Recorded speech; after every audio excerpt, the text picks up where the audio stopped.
Marx y de Lenin, esto del manifiesto comunista, el capital. Bueno, vamos a ver entonces que a partir de la Segunda Guerra Mundial se dio este enfrentamiento entre estos sistemas antagónicos. Se formaron bloques en el mundo, ¿no? Porque eso no solamente en Europa, sino en América, en Asia, en diferentes lugares. ¿Cuándo se dio esto? A mediados del siglo XX, ¿no? La Segunda Guerra Mundial termina en 1945 y eso es justamente ya mediados del siglo XX, ¿no? Y a partir de esa época iniciará este enfrentamiento, repito, indirecto, porque no se llegan a enfrentar. Hubieron momentos tensos en esta época, pero para la buena suerte del mundo, y digo buena suerte porque un choque entre ambas naciones hubiese significado de repente el fin de la humanidad, ¿no? Tomando en cuenta que Estados Unidos ya había desarrollado la bomba atómica y que los soviéticos en su momento también lo habían desarrollado. Entonces, un enfrentamiento iba a poner en jaque mate a los continentes. ¿De dónde viene el nombre Guerra Fría? Bueno, Bernard Baruch va a ser uno de los primeros políticos que va a utilizar el nombre Guerra Fría, mientras que Walter Lippmann es un escritor, un periodista que utiliza el término Guerra Fría en una de sus publicaciones, ¿no? Entonces, desde ahí ya se habla de este enfrentamiento Guerra Fría. ¿Por qué Guerra Fría? Porque lo frío está relacionado con aquello que no genera sangre, que no genera muerte, que le pone los famosos paños a cualquier conflicto, ¿no? Bernard Baruch, político, asesor norteamericano, da un discurso en el cual menciona que el mundo ha quedado dividido, que el mundo experimenta una guerra fría, y Walter Lippmann lo hace más conocido cuando lo utiliza en su obra, en una literatura, plasma la palabra guerra fría. Si uno analiza la línea de tiempo o la periodización de este enfrentamiento, decimos que en 1945 acaba oficialmente la Segunda Guerra Mundial, ¿no? Aquella guerra donde, por ejemplo, el régimen nazi de Hitler y el régimen facho o fascista de Mussolini son derrotados, se imponen los aliados, Francia e Inglaterra junto a Estados Unidos y la URSS. Sin embargo, Francia e Inglaterra quedan muy golpeados económicamente, muy, pero muy golpeados. Y más bien es Estados Unidos la que se convertirá en la potencia a partir de ese momento en el mundo, ¿no? Entonces, fin de la Segunda Guerra Mundial, 1945. Y esa imagen es una de las más conocidas de la Segunda Guerra Mundial. La pregunta es, para cualquiera, ¿esa imagen a qué corresponde? Te escucho. A la Mano bomba levantada, nuclear. no olviden la mano levantada, es importante para poner la nota, ¿no? Ya si alguien quiere prender su cámara, mejor todavía. ¿Esa imagen a qué corresponde? Es la pregunta. Juliana Briceño, te escuchamos. A la bomba nuclear. A las bombas nucleares. ¿En dónde fueron lanzadas esas bombas, Briceño? No, no recuerdo. Ya. ¿Alguien por ahí tiene alguna idea? Pero está bien la respuesta, ¿no? Son bombas nucleares, de por sí. Pero ¿alguien recuerda dónde fueron lanzadas? ¿Dónde fueron lanzadas? Hiroshima y Nagasaki. Claro, muy bien, muy bien. ¿Quién fue? ¿Quién fue? Miguel. Muy bien, Miguel, correcto. Hiroshima y Nagasaki, perfecto. Muy bien. Entonces, profesor, estas bombas atómicas fueron lanzadas en Hiroshima y Nagasaki. Fue el momento más triste que percibió el mundo, ¿no? Lamentablemente. Un momento muy triste, muy desolador. ¿Qué más tenemos? En 1963 se presentó la crisis de los misiles, ¿no? En el año 1963. Crisis de los misiles. ¿Qué más tenemos, profesor? En el año 1963 fue el momento más tenso de la Guerra Fría. ¿A qué se llama crisis de los misiles? El momento en el que los soviéticos trasladan unos misiles de largo alcance a la isla de Cuba, ¿no? La Habana. Y eso representaba mucho peligro para Estados Unidos, pues. Entonces fue el momento en el que Kennedy, presidente norteamericano, y Khrushchev, presidente soviético, o ministro, o en este caso secretario del Partido Comunista Soviético, se entrevistan y ponen fin a ese momento que parecía el inicio de una tercera guerra mundial. Todo empezó porque Estados Unidos preparaba un plan para invadir Cuba, quien había logrado su independencia pocos años antes y había adoptado el socialismo, ¿no? Entonces los soviéticos aprovechan ese momento para defender a la isla y para de alguna manera devolverle el golpe, porque los norteamericanos habían instalado bases militares en Turquía. Entonces, la situación se hizo bastante tensa. El mundo pudo apreciar de repente el inicio de una tercera guerra mundial, ¿no? Ahí está Kennedy, presidente que moriría asesinado después. Ahí está Fidel, ¿no? El gran revolucionario de la independencia cubana, y Khrushchev. En el año 89 se dio la caída del muro de Berlín, ese muro conocido como el muro de la vergüenza que dividía las dos Alemanias. Después de la Segunda Guerra Mundial, los aliados se dividen Alemania, y bueno, Alemania además se va a dividir en dos zonas. Una zona capitalista, la República Federal Alemana, y una zona socialista, la República Democrática Alemana.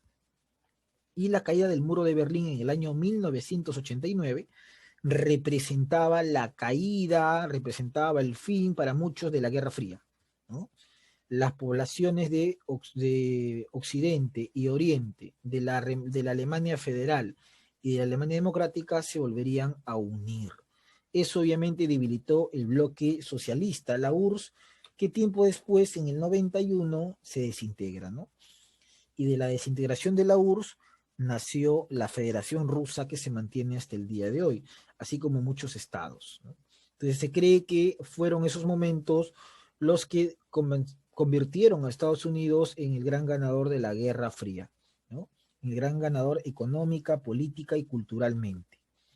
Entonces, desde 1945 a 1991, nosotros podemos hablar de un mundo polarizado. No es a partir de la Segunda Guerra Mundial hasta la desintegración de la URSS que las diferentes ciudades, diferentes lugares, diferentes países en el mundo viven esta situación, ¿no? Un mundo completamente polarizado. Bueno, ¿cuáles son los antecedentes de esto? La conferencia de Teherán, pues, Stalin, Roosevelt y Churchill, ¿no? ¿Quién era Stalin? Era el secretario y líder de la URSS durante la Segunda Guerra Mundial y posteriormente. ¿Quién era Roosevelt? Presidente norteamericano que lamentablemente no termina durante la guerra porque él fallece y lo reemplaza Truman. Churchill, primer ministro inglés, ¿no? Aquel que mencionaba, o aquel que dio un discurso muy bueno en su isla cuando eran bombardeados por los alemanes. Él dijo: pueblo, resistir, sangre, sudor y lágrimas, ¿no?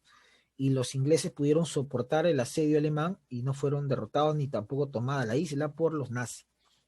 Entonces ellos se reúnen en Teherán, que es una ciudad de Irán, y en esta conferencia se va a acordar los preparativos para la operación Overlord, que es el nombre que recibe el desembarco en Normandía, ¿no? Playa francesa, donde se empezará pues la reconquista de Francia y el avance hacia Alemania, ¿no?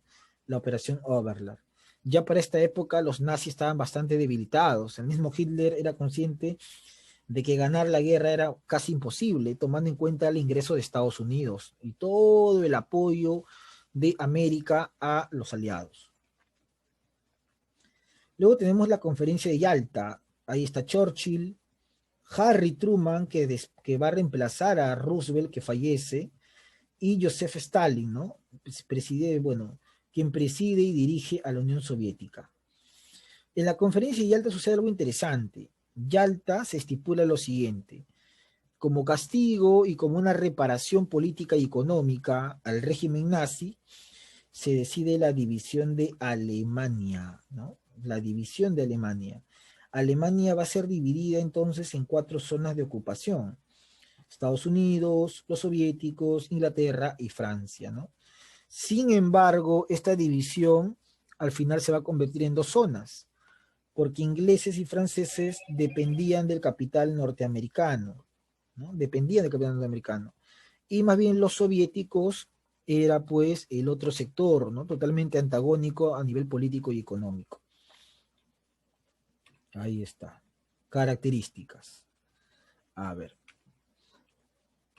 Antes de pasar a características, una pregunta con respecto a los antecedentes. ¿Por qué crees tú que Alemania pierde la Segunda Guerra Mundial? ¿Por qué crees tú que perdió? ¿De repente pues, tienes alguna idea?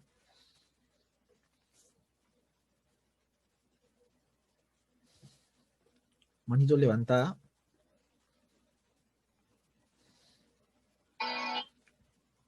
¿Por qué crees tú que Alemania pierde la Segunda Guerra Mundial?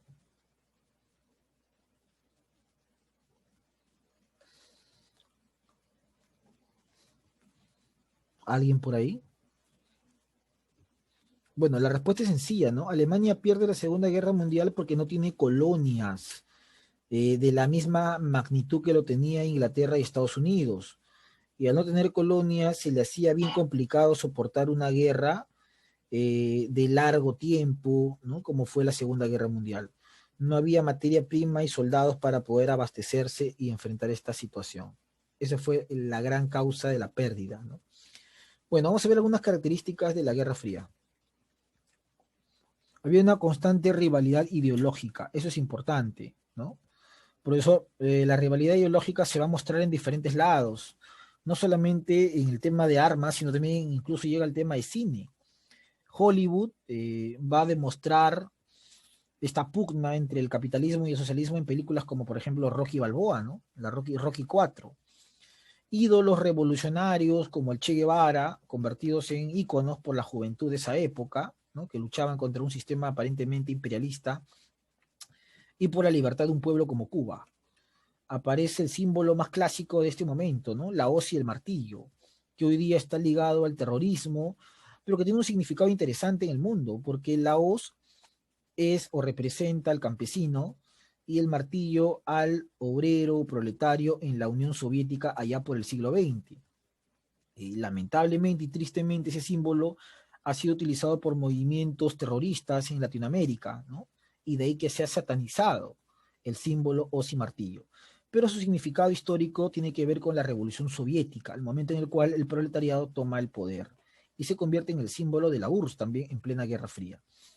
Bueno, carrera armamentista también es una característica. Soviéticos y norteamericanos empiezan a luchar por dominar el espacio. Los soviéticos mandan el Vostok 1, ¿no? Con Yuri Gagarin, el primer hombre en el espacio. Estados Unidos responde con los Apolos. Y obviamente tienen que haber conflictos militares, pues, donde las potencias van a apoyar a aquellos países que consideraban los más propicios, ¿no? La guerra de Corea, por ejemplo. Los soviéticos apoyando a Corea del Norte y los norteamericanos a Corea del Sur. Igual había la guerra de Vietnam, ¿no? O sea, enfrentamientos donde los países antagónicos van a apoyar a quien consideraban su mejor aliado, ¿no? Son algunas características. Planes económicos. Europa quedó devastada después de la Segunda Guerra Mundial, ¿no? Había que apoyar a Europa en su reconstrucción. Y los norteamericanos desarrollan el famoso Plan Marshall, ¿no? Que se llama así por el ministro de Relaciones Exteriores, Marshall, quien aconseja al presidente Truman desarrollar esta política económica de brindarle apoyo a los países europeos que han quedado devastados. Pero países europeos que simpaticen con el sistema capitalista, ¿no? Que sean, entre comillas, más demócratas. Entonces se brinda apoyo económico mediante el Plan Marshall y de alguna u otra manera se evita que a partir de la pobreza que existía en Europa, el pueblo pueda tomar el sistema socialista y las revoluciones, ¿no? Buscan evitar los movimientos revolucionarios en Europa. Ahí está justamente George Marshall, ¿no? Quien casualmente ganó el Premio Nobel de la Paz siendo él un militar, ¿eh? Interesante.